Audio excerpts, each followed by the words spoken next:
Hi, good afternoon. I'm Brett and we're here for the Scarecrow15 disinfecting unit. I'm just talking about how we're actually going to go about changing the air filters to start with and the carbon filter. Then we're going to go in and how we dismantle the unit and change the UV bulbs.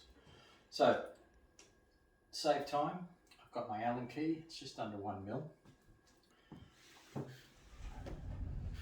And on the side I've taken it actually off. What we've got here is a covering plate and 2 Allen screws which I've pre-done and taken off at the same time. And there's a little sign that's just talking about beware, making sure the unit is switched off, which we have. We're taking the lead out.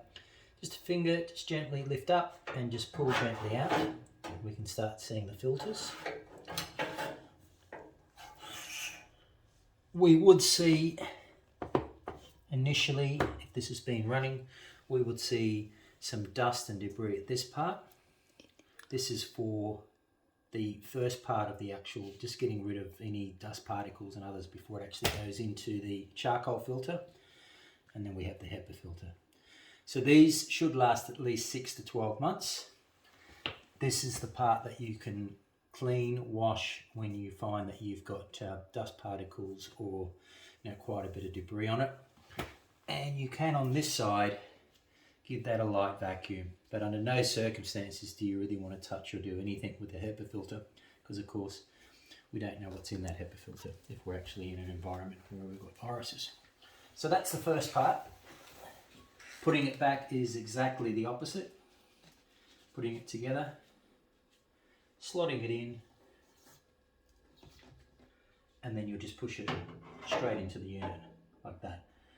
So I'll leave that out at the moment because we're then going to the second part of what we're actually looking at doing.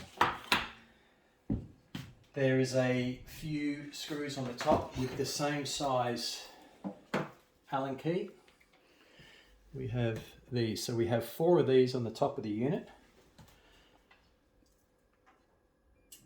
Pretend that I've done that, so I've taken it, now we lift it off. You can now see 2 of the fans that are actually sucking the air through.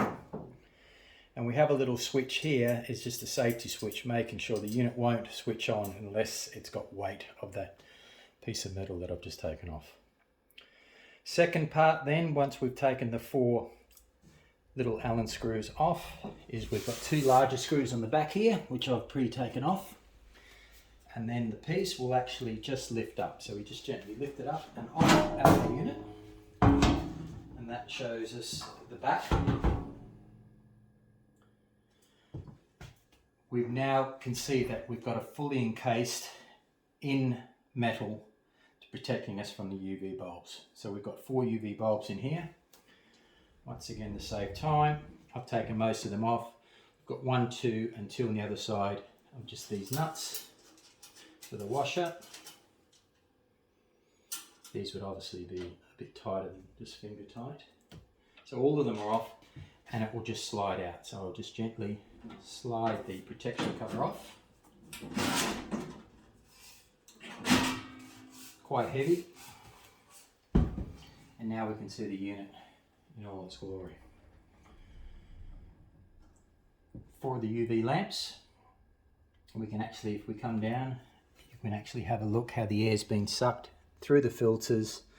Then we've got a coaxial fan that's then bringing the airflow up through the units. And then we've got the 2 fans here that are then helping suck the air and then expelling it back into our indoor environment. Now, if we're going to change these lamps, normally what we'll be doing, this would be a 12-month situation. I'd have 4 lamps ready to go, and you would basically, from that, it's just a twist and pull. So gently on the unit, you're just having to twist the unit. You'll feel it click, and they just pull out. So as simple as that.